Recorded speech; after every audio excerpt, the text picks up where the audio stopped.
Welcome to this program called Cheers. It's cheers with an exclamation point. It's like the toast, cheers. These are poems all by Billy Collins in today's program. And I'll explain how we came to that idea. After last month's live Zoom reading aloud, there was a little girl of 9 years old in our audience, and she asked afterward, why are the poems so sad? So we thought that we would do a program where the poems are not sad. Billy Collins' poems are not laughing out loud funny, but they will certainly make you smile. And so I am very pleased to start this program. And the first reader is Chuck Felling, who has been with Reading Aloud from the very, very beginning. Thank you, Chuck. All right. Billy Collins writes poetry, but among other things, he's also taught poetry. And this poem is about his class on Introduction to Poetry, and that's the title of the poem. Introduction to Poetry. I asked them to take a poem and hold it up to the light like a color slide, or press an ear against its hive. I say, drop a mouse into a poem and watch him probe his way out, or walk inside the poem's room and feel the walls for a light switch. I want them to water ski across the surface of the poem, waving at the author's name on the shore. But all they want to do is tie the poem to a chair with a rope and torture a confession out of it. They begin beating it with a hose to find out what it really means. The title of this poem is Old Man Eating Alone in a Chinese Restaurant. I am glad I resisted the temptation, if it was a temptation when I was young, to write a poem about an old man eating alone at a corner table in a Chinese restaurant. I would have gotten it all wrong, thinking, the poor bastard, not a friend in the world and with only a book for a companion, he'll probably pay the bill out of a change purse. So glad I waited all these decades to record how hot and sour the hot and sour soup here at Chang's this afternoon, and how cold the Chinese beer in a frosted glass.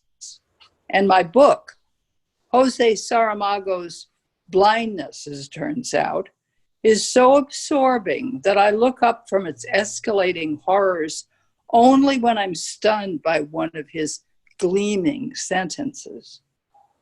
And I should mention the light that falls through the big windows this time of day, italicizing everything it touches, the plates and teapots, the immaculate tablecloths, as well as the soft brown hair of the waitress in the white blouse and short black skirt. The one who is smiling now as she bears a cup of rice and shredded beef with garlic to my favorite table in the corner. Good afternoon. My name is Connie Peterson, and I will be reading Baby Listening. According to the Guest Information Directory, Baby Listening is a service offered by this seaside hotel. Baby listening, not a baby who happens to be listening, as I thought when I first checked in. Leave the receiver off the hook, the directory advises, and your infant can be monitored by the staff. Though the staff, the entry continues, cannot be held responsible for the well-being of the baby in question. Fair enough, someone to listen to the baby. But the phrase did suggest a baby who is listening, lying there in the room next to mine, listening to my pen scratching against the page. Or a more advanced baby who has crawled down the hallway of the hotel and is pressing its tiny, curious ear against my door. Lucky for some of us, poetry is a place where both are true at once, where meaning only one thing at a time spells malfunction. Poetry wants to have the baby who is listening at my door, as well as the baby who is being listened to, quietly breathing by the nearby telephone. And it also wants the baby who is making sounds of distress into the curved receiver lying in the crib, while the girl at reception has just stepped out to have a smoke with her boyfriend in the dark by the great sway and wash of the North Sea. Poetry wants that baby too, even a little more than it wants the others. I am Nancy Lynch, and I'll be reading Dharma. The way the dog trots out the front door every morning without a hat or an umbrella or any money or the keys to her doghouse never fails to fill the saucer of my heart with milky admiration. Who provides a finer example of a life without encumbrance? Thoreau in his curtainless hut with a single plate, a single spoon. Gandhi with his staff and his holy diapers. Off she goes into the material world with nothing but her brown coat and her modest blue collar, following only her wet nose, the twin portals of her steady breathing, followed only by the plume of her tail. If only she did not shove the cat aside every morning and eat all of his food. What a model of self-containment she would be. What a paragon of earthly detachment. If only she were not so eager for a rub behind the ears, so acrobatic in her welcomes. If only I were not her God. The history teacher. Trying to protect his students' innocence, he told them the Ice Age was really just the Chilling Age, a period of 1,000,000 years when everyone had to wear sweaters. And the Stone Age became the Gravel Age, named after the long driveways of the time. The Spanish Inquisition was nothing more than an outbreak of questions such as, how far is it from here to Madrid? What do you call the matador's hat?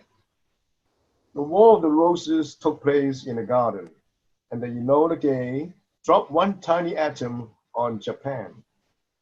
The children would leave his classroom for the playground to torment the weak and the smart, muzzing up their hair and breaking their glasses, while he gathered up his notes and walked home past flower beds and white picket fences, wondering if they would believe that soldiers in the Boer War told long rambling stories designed to make the enemy not all. I'm Sally Young, and I'm going to read the poem Consolation.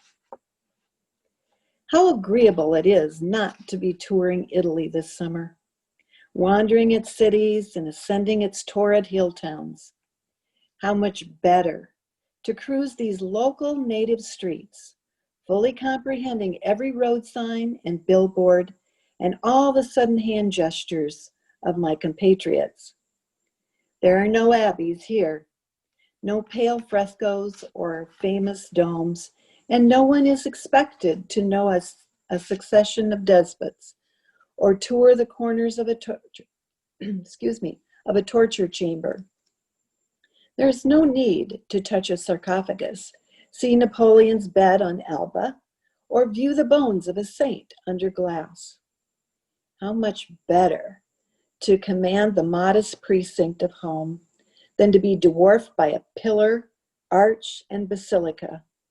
Why bury my head in phrase books and maps?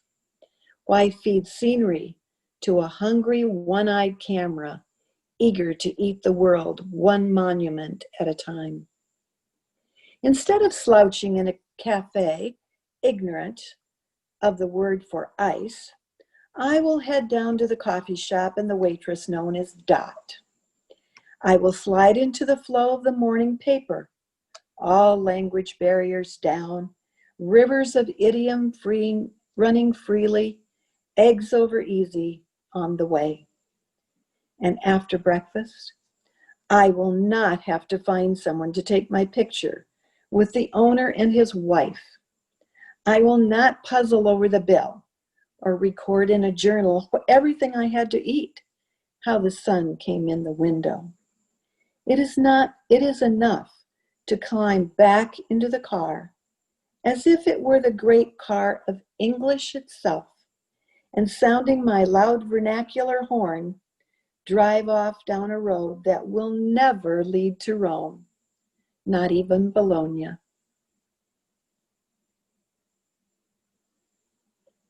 Okay, I'm Ina Lowenberg, and I will read the last poem in this program. It's called Forgetfulness. The name of the author is the first to go, followed obediently by the title, the plot, the heartbreaking conclusion, the entire novel, which suddenly becomes one you have never read, never even heard of. As if one by one, the memories you used to harbor decided to retire to the southern hemisphere of the brain, to a little fishing village where there are no phones. Long ago, you kissed the names of the 9 muses goodbye and watched the quadratic equation pack its bag. And even now, as you memorize the order of the planets, something else is slipping away. A state flower, perhaps, the address of an uncle, the capital of Paraguay.